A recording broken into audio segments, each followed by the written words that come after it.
नमस्कार सभी लोगों को। आज हम लोग एक नए सद्विचार पे चर्चा करेंगे। देखिए, सेवा भाव सबके अंदर होना चाहिए। तो सेवा का उच्चतम रूप उसकी मदद करना है जो बदले में धन्यवाद देने में भी असमर्थ है। आपको धन्यवाद भी ना दे, उसकी सेवा कीजिए। दुनिया को आप अपना सर्वश्रेष्ठ दें तो आपके पास भी सर्वश्रेष्ठ ही लौट कर आएगा। यानी जैसा आप कीजिएगा वैसा आपको परिणाम मिलेगा। ध्यान ये रखना है कि अज्ञानी होना गलत नहीं है, अज्ञानी बने रहना गलत है। अज्ञानी कोई भी हो सकता है, लेकिन वो अज्ञानी बने रहना ये गलत है। और विशेष ध्यान इस पर देना है कि लालच नहीं करनी चाहिए।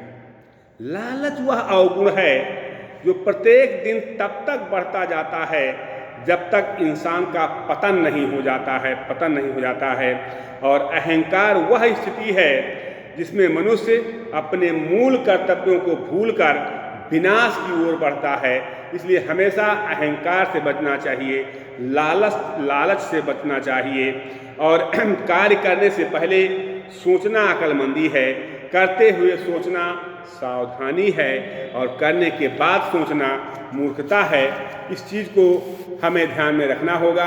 और अगर हम शिक्षक हैं, आप शिक्षक का कोर्स कर रहे हैं, शिक्षक बन रहे हैं, तो शिक्षकों के कुछ विशेष गुण होते हैं। मैंने आपको बताया था कि समता, ममता, क्षमता, नम्रता ये शिक्षकों के गुण होते हैं। इन गुणों से परिपूर्ण होना चाहिए।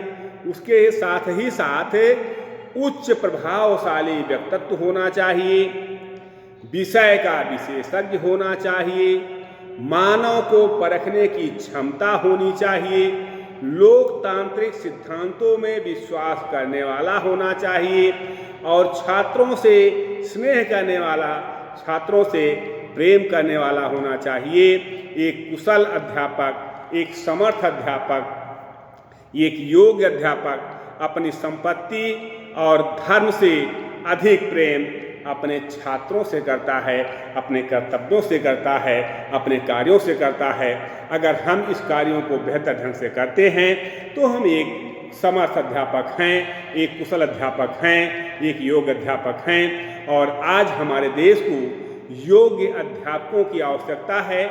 आज देश में योग्य अध्यापकों का अकाल सा पड़ गया है, इसलिए योग्य अध्यापकों की आज आवश्यकता है। और मेरी आपको शुभकामना है सभी को कि आप सभी एक योग्य, एक समर्थ, एक कुशल अध्यापक बने, और एक समर्थ अध्यापक बन करके आप देश की सेवा करें, राष्ट्र की सेवा करें, समाज की सेवा करें, स्वयं आगे बढ़ें, अपने माता पिता का नाम रोशन करें, अपना नाम रोशन करें, अपने महाविद्यालय का नाम रोशन करें, और इस बिहार को, इस देश को सुंदर देश बनाने में और बिहार को सुंदर बिहार बनाने में अपनी महत्वपूर्ण भूमिका अदा करें। इन्हीं शब्दों के साथ मैं अपनी वाणी को विराम देता हूँ। बहुत बहुत धन्यवाद सभी को।